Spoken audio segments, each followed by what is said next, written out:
Thank you, Sriji. This is Shekhar here, and I really am grateful to you for allowing me this opportunity to share some of the science behind all the great things that you are teaching every morning on Sundays and Saturdays.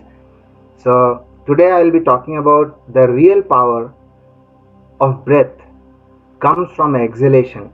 Of course, we all know that inhalation is necessary that because it carries oxygen and that is necessary for our survival. But what about the exhalation? Of course, without exhalation, inhalation cannot happen. It's basically it's almost like a two wing of a bird. One without the other is not going to make the bird fly. So the secret of Nishesha Rechika Pranayam. Nishesha Rechika Pranayam means when you exhale, Shesh means that which remains. You take whatever is remaining also. So you almost exhaust yourself. You exhale completely and hold it there. That pranayam, the power of that pranayam is will be discussed today. Although I will be this particular science part is little intense, so please bear with me. Don't worry about the science part. It is just to justify what I am talking.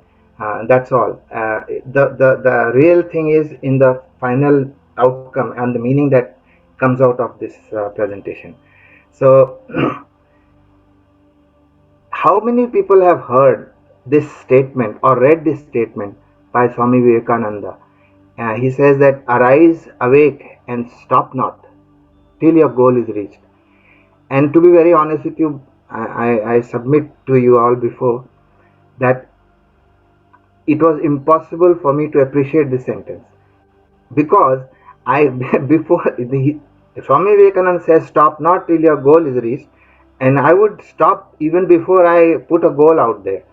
So before even setting a goal, I would stop because of whatever. I mean, that is a failure mentality. You see, that's where I am coming from. So the question that bothered me was, let's say if I put a goal, how do I hang in there? Because I have quit so many times. First, I didn't put a goal down there, so the self sabotaging that itself. And then even if I set the goal, I would not persevere or persist in order to get that happen. So that was my biggest challenge here.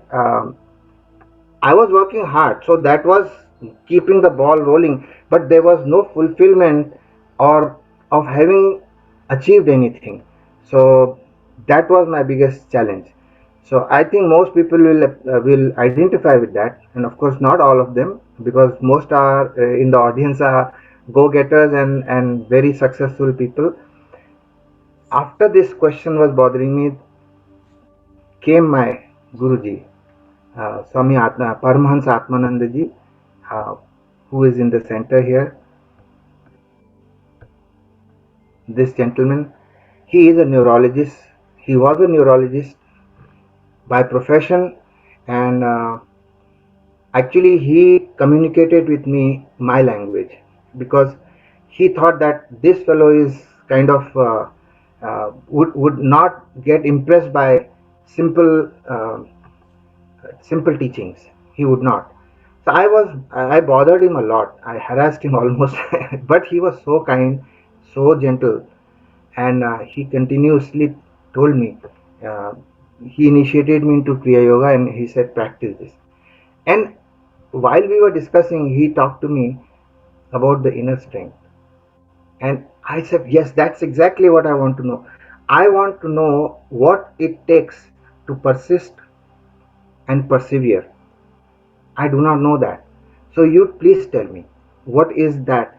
He said, the problem with you is that you are not breathing right. That's it. I said, what does that mean?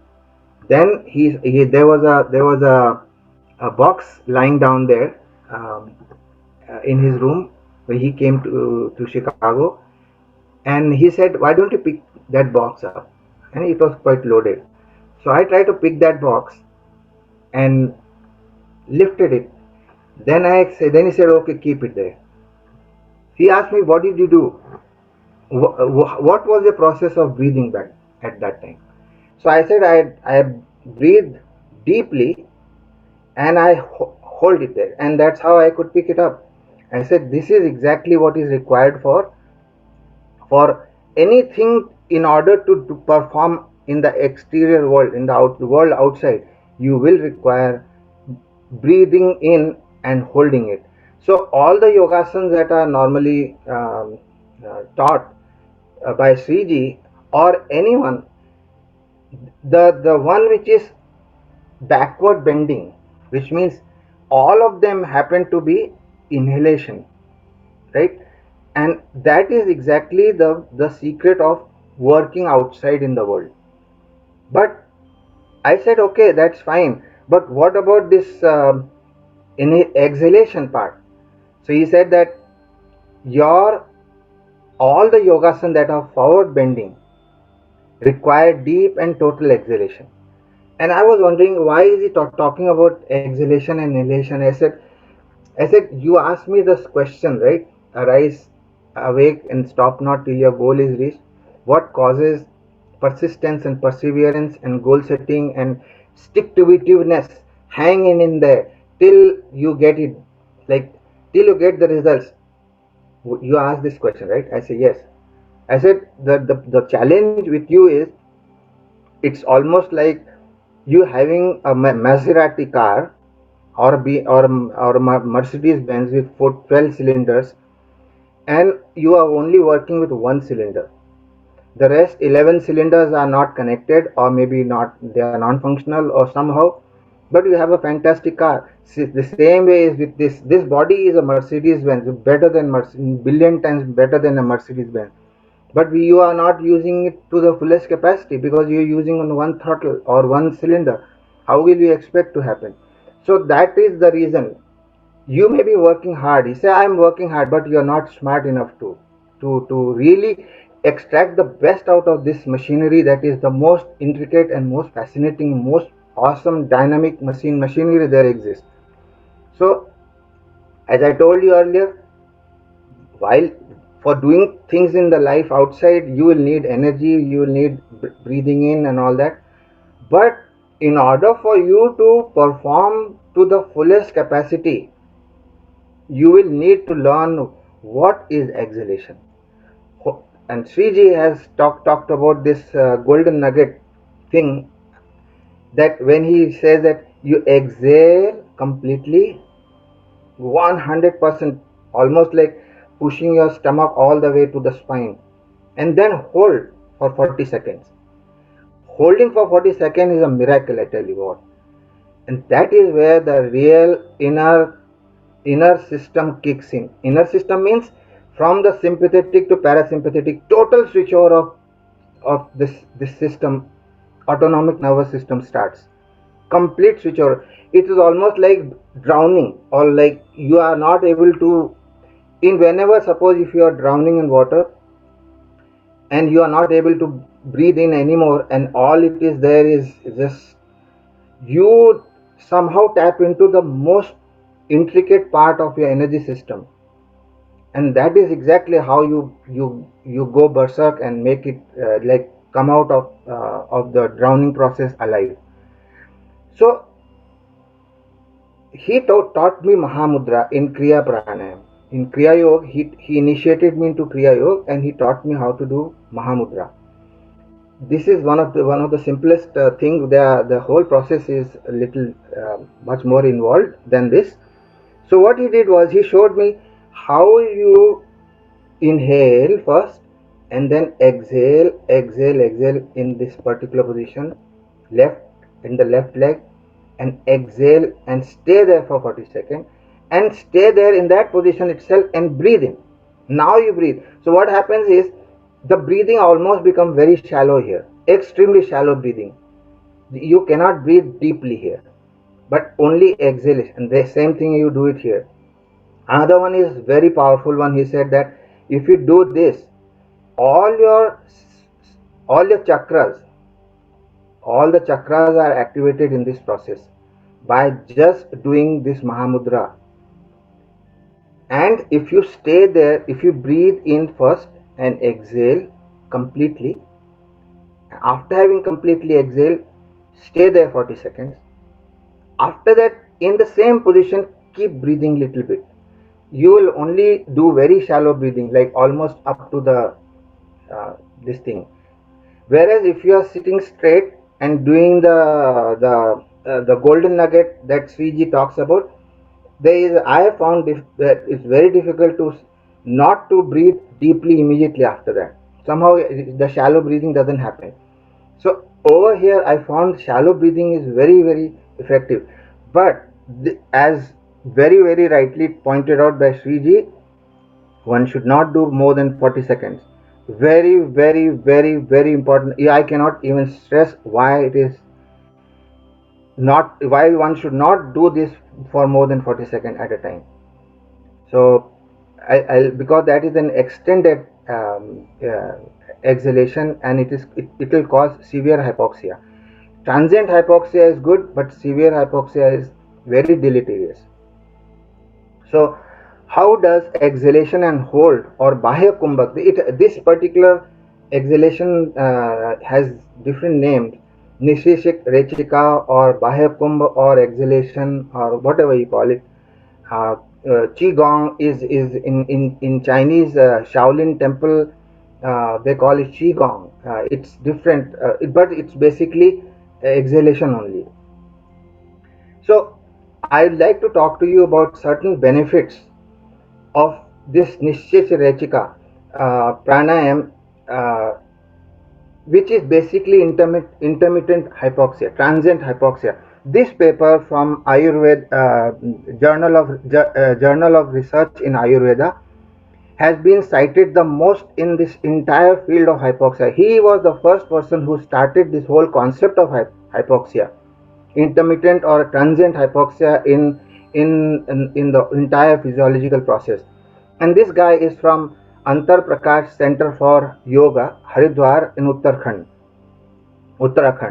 Amazing work he has done, tremendous work, and he has been cited. This paper is citation classic, I would say.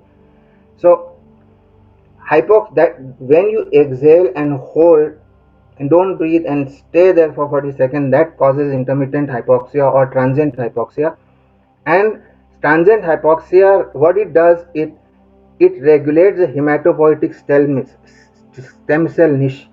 What is hematopoietic? Means that particular niche of stem cells which produce all the blood cell types, all the blood cells. Now you know very well that the blood is synthesized inside the bone marrow, right? Every bone marrow is the home for the blood, where all the hematopoietic. So hematopoietic system contains what all things? It contains blood cells as well as immune cell progenitors. So if you have transient hypoxia, it triggers that aspect. It goes straight, they call it the bone deep, not skin deep. It is going bone deep, and it triggers the blood, the entire immune system progenitor triggers them, and the blood system. In addition to that, now this is one of those papers I have seen which is just talking about, this is a bone here, and in this is the cross section of this, and out of that comes out so many this immune functioning cells, as well as cells which are necessary for blood inside the blood. Here is the same thing, from hematopoietic stem cell, hemocytoblast, entire left side is the blood cell type, and over here is the immune system. So that transient hypoxia causes increase in the RBC, platelets, this and that. So many people have had, I have been asked by so many people how there is one friend in our group who has low platelet counts, and I told him do this. I just quoted Sriji, SS Sriji. This is what I shared with him, your protocol, and I said, okay, do one thing. You do the forward bending Mahamudra, and you will be fine. So he is doing it. So I am very happy that he is doing very well. So there is another thing that I am sure most people would agree that at certain age, particularly women and of course men also, they have a very challenging situation where the bone density is reducing, and they kind of the bone thickness is not there, and like it's terrible for some people. Okay, so this particular thing, transient hypoxia, promote chondrogenesis. Chondrogenesis is the cells that make up the bone eventually, right? Chondrocytes are the precursor for bone, right? So those are the ones which get excited, and they form bones eventually. Now it prevents osteoporosis. I would rather have you focus on this part of the figure. Prevention of osteoporosis. This is a bone. The left side is a bone, and these are the osteoblast, osteoclast, and these are the different cell types. Over here you see more calcium and less PO2, means more PCO2. Like PO2 is the oxygen concentration here. If it is higher oxygen concentration, then there is less calcium. Whereas more calcium and less oxygen. Less oxygen means little bit more carbon dioxide. Hypoxia. This is hypoxia, less oxygen. Hypoxia causes these osteoblasts and osteoclasts to get fired up, and these are the ones which are going to be making chondrocytes, actually osteoblasts, and then make bone. So that's very important to note, that transient hypoxia is necessary for bone formation. Over here you will see that the same thing that I am talking about. Anyway, now there is another beautiful thing about hypoxia is that it drives neuroplasticity. Now neuroplasticity means, now last time Shyam Navathe asked me a very nice question, and he said, is there a, why is it necessary for new neurons to go and move into a different location? Now what is happening is, through insult, insult means environmental insult, um,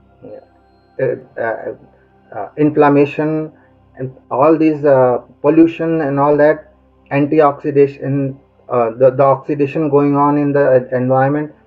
So we lose few neurons here and there. So neuron has to get back replenished again. So replenishing the neurons using this hypoxia, transient hypoxia though, that's why it's called functional or hypoxia. It causes the neurons to go and make connections again to those, in those areas where the neurons were lost. The new neuron has to make connection with the neighboring neuron. If one or two neurons die, that the new neuron has to make connection, and that neurogenesis is via brain erythropoietin. Now erythropoietin is another beautiful protein which is produced and which binds to the RBC and allows for increased oxygen carrying capacity of the RBC, because during that time when the hypoxia is happening, there is less oxygen. So whatever oxygen is in the blood, it has to be harnessed fully well, right? And erythropoietin is that protein which helps the hemoglobin to bind more oxygen. So that's the beautiful aspect about this functional hypoxia. Now, role of erythropoietin in adaptation of hypoxia, it causes adaptation, which means that if the body is experiencing transient hypoxia, you will say, well, are you trying to kill somebody or what? Because of, no, the body adapts itself so rapidly, and that is because of the erythropoietin.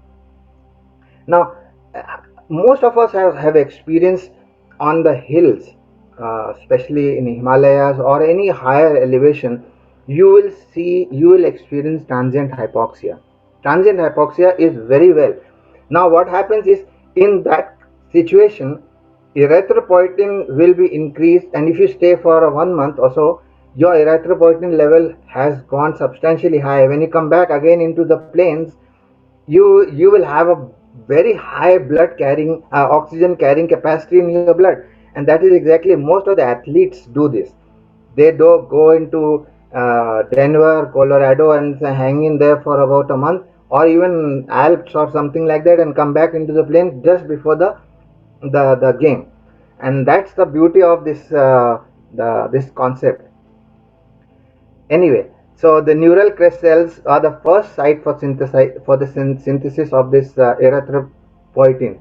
Now, this is a neural crest cells are the cells which I have worked for 20 years, and I know exactly what this fellow is talking about, because I have worked on erythropoietin. I said, but I did not correlate this with hypoxia and all that during that time. Anyway, another thing is it is neuroprotective agent in Alzheimer's disease. Hypoxia induced factor, HIF1 alpha and HIF2 alpha, all that. These are several uh, hypoxia induced uh, factors that are synthesized in our system, in the brain itself, and which act like a very neuroprotective agent against what? Against inflammation, against oxidation. So it almost like acts like a like antioxidant, naturally produced antioxidant. Now, excessive, I want to warn everybody that excessive hypoxia can be deleterious. It can cause more damage. Okay, so transient hypoxia 40 seconds is like the best ever. Now, another thing is, as I have told you, this is just to make sure that not only the bones but cardiomyocytes. Suppose there is uh, some artery blockage in the heart, and somebody does few, say 20 minutes of hypoxia, transient hypoxia, he can generate new cardiomyocytes in the heart itself, because the this PO2 level in the body will will be sensed, and it will relay the message where it is required inside the heart to trigger the pluripotent stem cell differentiation towards my cardiomyocytes. Now, you will appreciate now why it is important, why they have talked about going to Badrinath, Kedarnath Yatra in Sanatan Dharma. Almost all the old people, they were encouraged by the system to go. Now you guys, your children are all married and now everybody is settled. Now you go to yatra. Now that has got connotation saying that it is more of a spiritual thing, and moksha mil jayega aapko aisa. I don't think there is a moksha. It's a very very scientific protocol here. I mean, if somebody says okay तुमको इससे पुण्य मिलेगा, then people will go there. If you talk about this science, they say no interest, I'm not interested. But everything is basically so scientific here, that what was the whole idea of now these old people having osteoporosis? If they just stay home, they will definitely have osteoporosis. They will fall. They will have fall in the bathroom. They will fall while climbing the stairs or whatever. Something will happen. They said, why don't you just go there? What was the whole idea was to prevent osteoporosis. They go there all the way to experience transient hypoxia, and now they are fine. When you come back home, they are perfectly fine. They were not able to walk few steps. Now they go to Badrinath, Kedarnath, they are fired up, they are coming back all excited. This is the essential idea. Plus, any challenges that they might have, whatever the challenges are, heart issues, bone issue, you name it now, Alzheimer issue, all are solved. All they were telling is go to the Badrinath Kedarnath Yatra. This is beautiful. I mean, I think I am more excited because I was one of those person who would say, well, God is everywhere. Why you want to go there? Why you have to go and go to pray to a stone there? No, that's nothing to do with stone. It is to do with you. You go there and you come back rejuvenated from inside out. Now, the one which I discussed, all the science was the thing that this this Nishesh Rechika or exhalation does to you, transient hypoxia, I would say, right? Does to you inside. Now, my question is, how do you I asked Atmananji, I said, I do not still get it. It's good. This is all great. But my questions, I'm stuck. How do I, how does this Kriya Pranayam and Mahamudra and Rechika, all that stuff, how is it going to help me? What it does, tell me what it does. He said, do it first. It took me 20 years to get the job done. So that was so obedient I was. Do it. 20 years. Anyway, then he told me one very beautiful story. He said, you have read Ramayana? I said, yes, I have. I said, do you remember that portion of Lanka Kand where Ram is standing with Vibhishan and he sees a big mighty warrior Ravan coming in the most fantastic chariot, like chariot which can obey Ravan's commands, mental commands also. That high level chariot he had, and Ram was without any shoes, without any armor, without any nothing, just a bow and arrow. And Ravan was all equipped with all the fantastic, great horses, great looking chariot, all the armors and kavach around the even to protect the horses. All these things were going on, and he, because he loved Ram so much, he asked Ram. He said, Ram, please tell me, this warrior that you are seeing in front of you, he is so equipped, and you don't even have shoes. Whatever sandals you had, Bharat took it away. So, so he said, you know what? That chariot that I am using is the Dharmarath, the chariot of righteousness. And actually, he was teaching him. Ram was teaching Vibhishan Kriya Yoga that time. What what does that exhalation protocol does to you inside? Now, the biology of it you have seen. Biology is chondrocytes, stem cell, neurogenesis, the immune system and the hematopoietic blood cells types, everything is great. But there is intent, something which is much more deeper that is coming up, and that is to get you equipped with the chariot of righteousness. And this is what gives the perseverance and persistence. And I said, share me. I said, I knew that thing, but when he talked about in this perspective, I said, wow, this is fantastic. What he said was, he read it actually, but I am not going to read that because it is in Awadhi, so most people may not understand. But the essence is this. He said that Ram said to Vibhishan, he said, valor and fortitude are the wheels of that chariot. That is the chariot I am sitting on. What is that chariot? The wheels of that chariot has valor and fortitude. Truthfulness and good conduct are the enduring banner. Every chariot has a big flag there, right? And integrity and high standards are the. This is what it is. Truthfulness and good conduct. Inner strength, discretion and self-control and benevolence are the four horses I am having. Forgiveness, compassion, evenness of mind are the cords which I am holding the chariot horses. Adoration of existence means loving the existence and loving God, I would say, uh, for the lack of better word, is an expert driver. That adoration and submission and loving the existence, the entire existence is so beautiful. Loving that existence is the real driver, my driver. Dispassion is the shield, means not getting attached to the outcome of the results is what is dispassion, is the shield. If one has dispassion, then that's the shield to protect against the various forms of enemies. Contentment is my sword. Charity is the axe. Reason is a fierce steel tipped spear. That fear that he has is the reason. Highest quality wisdom is the relentless bow. The bow from which he is shooting the arrows is the highest quality wisdom. Through wisdom, because of his wisdom, he is doing what he is doing. Pure and steady mind is the quiver which holds the arrows. Quietude, yam and niyams.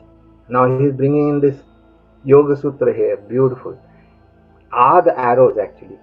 Homage and respect for the learned ones and the preceptors, the impenetrable coat around you, like the entire, not just the armor on your body, but the armor that that covers your entire surrounding also.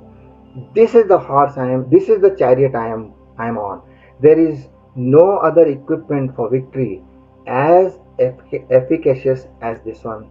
Um, Vibhishan, my friend, he who owns such a chariot, Dharmarath, shall always be victorious. Now, this is the one which was basically giving the persistence and the perseverance. The chariot of righteousness is what Swami Vivekananda was talking about. But he only talked about it. Uh, my master told me how to go about it. It took me a lot of time, but he told me something amazing, and that's what has happened. So Nishesh Rechika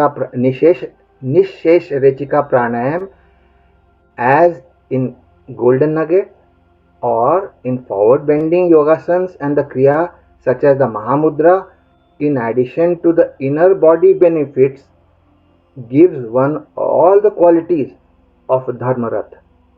This person who is doing the transient hypoxia thing, the exhalation, you have figured out the exhalation process, who has understood what Mahamudra is all about, how Mahamudra helps you do get all these qualities without even you trying for it. You are the the walking talking good deal now. That is what he said. But he told me one thing, that he gave me an example. He said, Shekhar, you got to do it regularly though, otherwise it won't help you. And I was most regularly irregular about it. It took me 20 years. That's why uh, finally I understood through science. Brain dead person I like me has to use science for understanding. Anyway, uh, once I understood it, there is no going back. And he says, follow religiously, like you do it regularly. Otherwise, if you are not regular, it won't work. He gave me an example. He said, have you ever tried to put a popcorn bag in a microwave? It says you have to do it 3 minutes total. So if you put the microwave, if you put the bag inside the microwave and put 3 minutes and start, 3 minutes after you will see some excitement going on. The whole bag gets filled up, and the flavor and all that comes out, and you get say, wow, I got the whole bag. However, if you use the same bag and put it for 30 seconds just now, and shut it off, and after 1 hour you again put 30 seconds, shut it off. So you 30, 30, so you got 1 minute down here, and this way you continue for 3 minutes, 30 seconds, and then interval, you relax, and then you again 30 seconds, and then relax, and then put for another 30 seconds. So the total time in the microwave oven is 3 minutes. What will happen to the bag? Nothing. It won't pop even one kernel. That is exactly why what is necessary. Why is it the the the doing it regularly is so important? Because even if you spend 30 minutes 3 minutes, you will get output coming out of it. Intense output comes when you do at a time. Otherwise you will never get anywhere. And I am the best proof of that. It took me 20 years, like waste of time. You do not waste time in this. Either you do it or you don't do it. So that's how it is. So anyway, that was all I had to say. Now he said, your Mercedes Benz has all the 12 cylinders connected to each other. Now they are all running in full throttle. Now you're ready. Now your body means all the inner stuff that I discussed. The mind and the brain equipment is ready. Reticular activation system is taking care of, new neurons are formed, all the connections are established. Brahmari pranayam is going fantastic. And what is going on now? The equipment is ready with all the qualities of Dharmarath. In addition to that, all the equipment plus the Dharmarath qualities coming to you just like that, just like free. Take it. These qualities will make you reach your goals in life. This is what my Guruji, my master told me. That day I understood the beautiful meaning of arise, awake, and stop not till your goal is reached. Thank you so much. Thanks. Anyway, so what I was saying is there a possibility of 5 minutes, uh, like Brahmari, 5 Brahmari, and then silence for 5 minutes, and then if there is a possibility, you can ask questions if there is any, and or else we can just wrap it up. Brahmari, why don't you do the your process of Brahmari? That's very good. like like the one which is going all the way from the spine, different chakras, and 5 times, and then All right. we'll sit quietly after that. Okay. So can everyone so sit in a comfortable position. Keep the spine erect, shoulders relaxed. For Brahmari, with the thumbs, close the ear flaps. Small fingers just below the nose tip. Ring finger on the nose bone.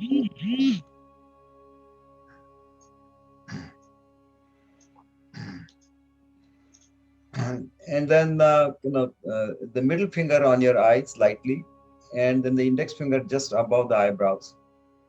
And you take a deep breath in and make a sound like a bumblebee, and visualize that the bumblebee is starting all the way down at the bottom and visiting each energy center, staying there for a couple of seconds and making way all the way up past the command center towards the Sahasrara chakra. And we'll do this 5 times. Again, keep your phones muted. So for the first one, all together, take a deep breath in.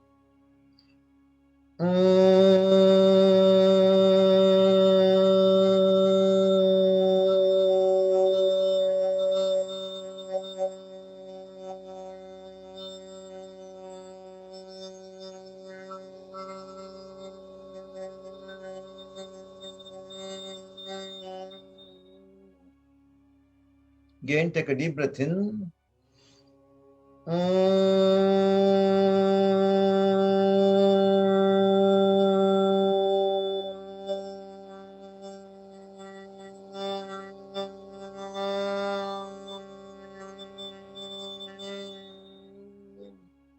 Try to stay at each center for a couple of seconds on your way up. Again, take a deep breath in.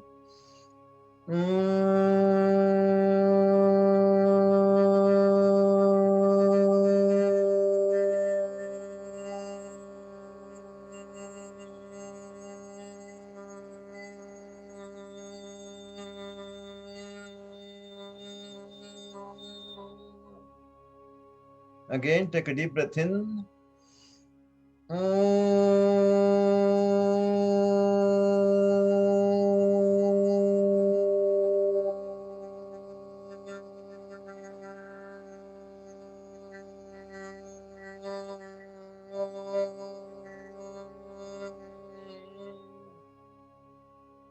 Last time, take a deep breath in.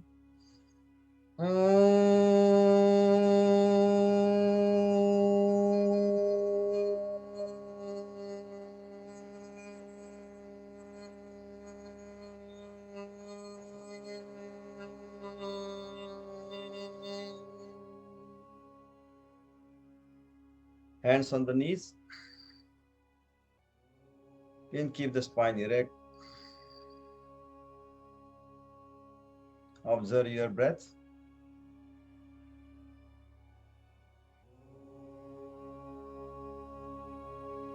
Feel the energy flowing towards the head.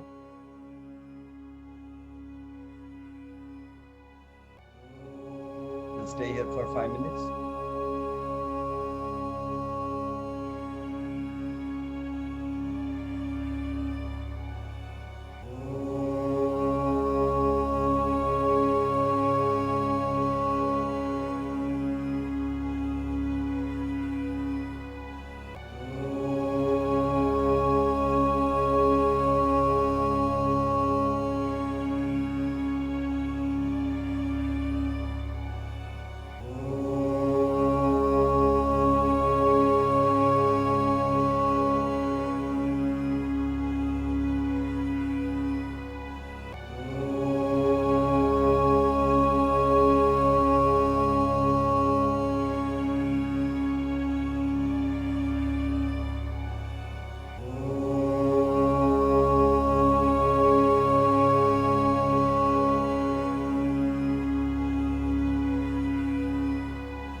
Slowly become aware of the environment.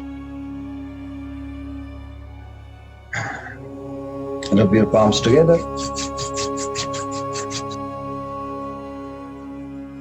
Place them on your face. Blink a few times and slide palms down the face. Look at your palms.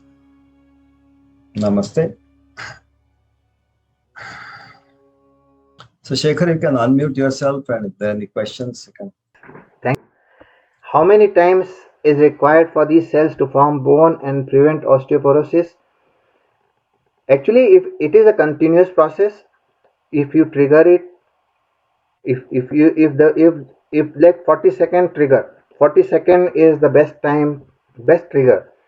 So if you trigger next day again, they will have a memory. Okay, this is going on. The trigger is always there. The constant triggering will make the bone. It's not like overnight. If I just do it today and tomorrow I have all strong bone. No, couple of months probably would be a good bet in my life. I think this is what it is for any stem cell to become. This is my research, my own experience. Any stem cell to become differentiated into like a stem cell to become chondrocyte to become bone cell, it takes about 21 to about a month, 21 days to a month. So yeah, so that's the process of maturation and differentiation. Okay, how many times you should do it in a day? Only one time a day. 40 second. Sriji will tell you exactly that he has very category. He always maintains the fact that do not do more than 40 seconds. Done once and that's it. So this is what it is. Is Mahamudra equal to child's pose? Mm, act- yeah, in a way it is a child's pose, but it in Mahamudra what you do is you sit in Sukhasan or Padmasan and then breathe in and gradually bow down while exhaling one by one. So what happens is from the lower chakra all the way, everything is getting activated to the to your Sahasra chakra also.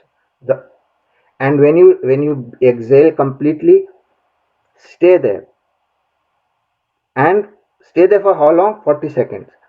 And then you breathe in the same position, breathe in and out, breathe in and breathe out, breathe in and breathe out with normal breathing. But it will be so shallow, you would not suddenly inhale it.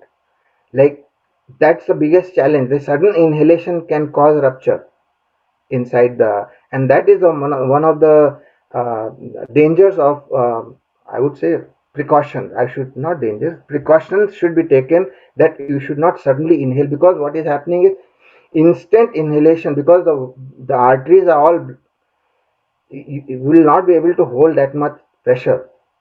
So it is important.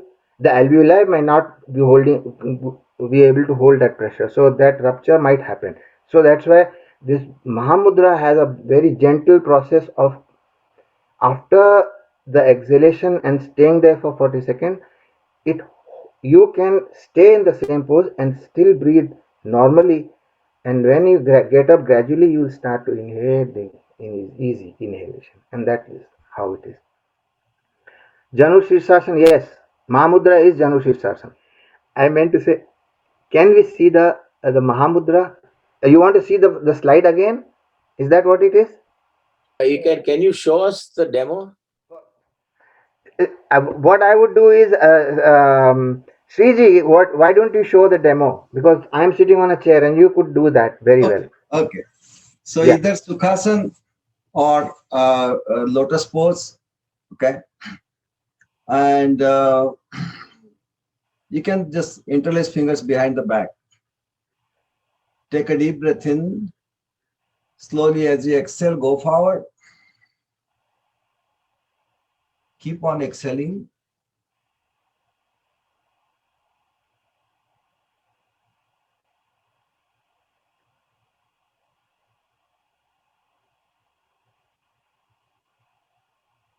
Completely exhale out and stay there.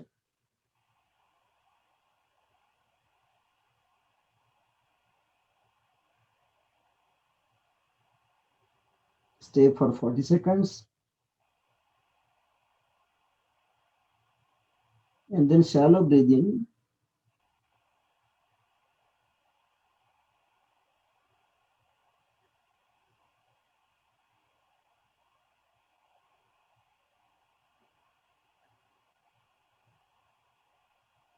And slowly, just slowly come all the way up.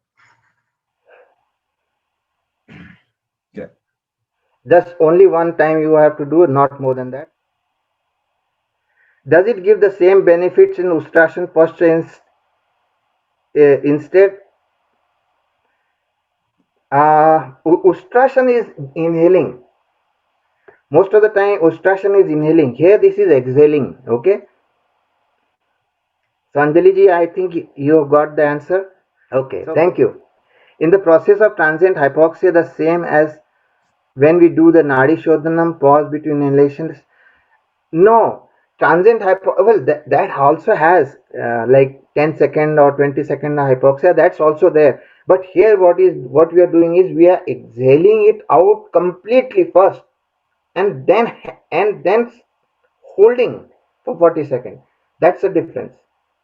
It is not inhalation and exhalation. Of course, every breath has a small portion of transient hypoxia thing going on there anyway, because you wait for some time, right? But most of the time we do not wait even for 5 seconds, 3 seconds max, or maybe 2 seconds. But here the process is inhale completely and exhale it out 100%, even to the point of like the stomach should go and touch your spine almost. Complete exhalation, and hold it for 40 seconds. After that, don't breathe in. And it is tough to do that. It's not easy, let me tell you that. It is much easier to inhale and hold for maybe 70 seconds, 75 seconds. That easily can be done. But 40 seconds, this one, it is going to be tough, challenging. And that's why it is much easy to start 20 second and then make it 25 second and then 30 second over the period of 1 month. Not suddenly. If you do suddenly, it will not, you will get disheartened. Okay. Okay, now does it have the same? In a Is it the benefit lower if you can hold breath out of? No, no, no. Benefit is perfect. Benefit is benefit. You are gradually adding this hypoxia process in your system. What is happening is the cell's intelligence, remember, the body's intelligence remembers that this is important to you. It will help you eventually. Body's intelligence understands that this particular protocol is important to you. It will help you become flexible enough. It will help you attain more than 40 second, or not more than 25 30 seconds gradually. It will improve yourself and it will help you. So whatever you could do very with comfort, great, but just push a little bit out of your comfort zone. Just if you could do 15, do 20 after 1 week. Then if you do 20, you do 25 after another week. So that way you gradually increase it, and that will help. Is that okay, Pankaj ji? Okay. I was just keen to know that you had said that some of the pilgrimage people who go up, even when they have challenges with their health, like osteoporosis, for instance, they can still take the struggle because it is something to do with the power of mind, or what exactly is it? So there is no power of mind. This is pure physiology going on here. Everything is physiology going on here. There is no mind and all that stuff, right? It's not psychosomatic kind of thing. No, no, no. It is pure physiology. Pure physiology. It helps your physiology, which in essential, in real terms, strengthens your mind only.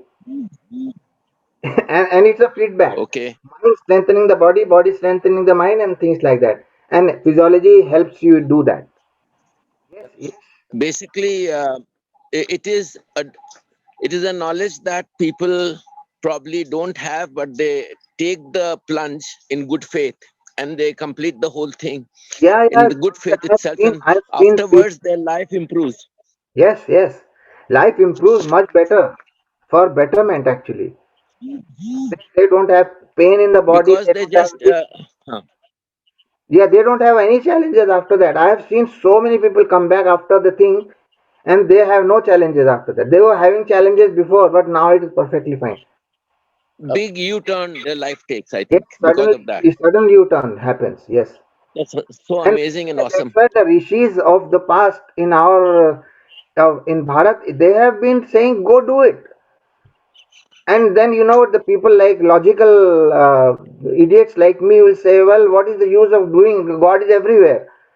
Why you going to have to go there to do the bowing to the Lord Shiva? There, the stone is right here. He is also in this stone." No, it is nothing to do with that stone. It has nothing to do with Shiva. It has nothing to do with pilgrimage. It has nothing to do with religion. It has nothing to do with anything. It is to do with you. Period.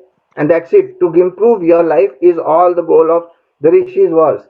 It has nothing to do with anything. Ask you a question. Very good. Thank you. Does it have together, or we can go to Galapagos Island or Costa Rica and climb the mountain there? Yeah, you can do it. Absolutely. Yes. You can go to Denver and climb up the from the beginning itself.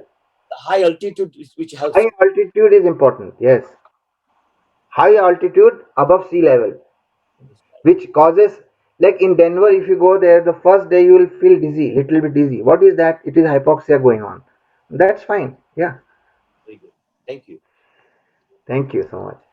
So I think this is it. We completely completed this session in less than an hour. So much. Thanks.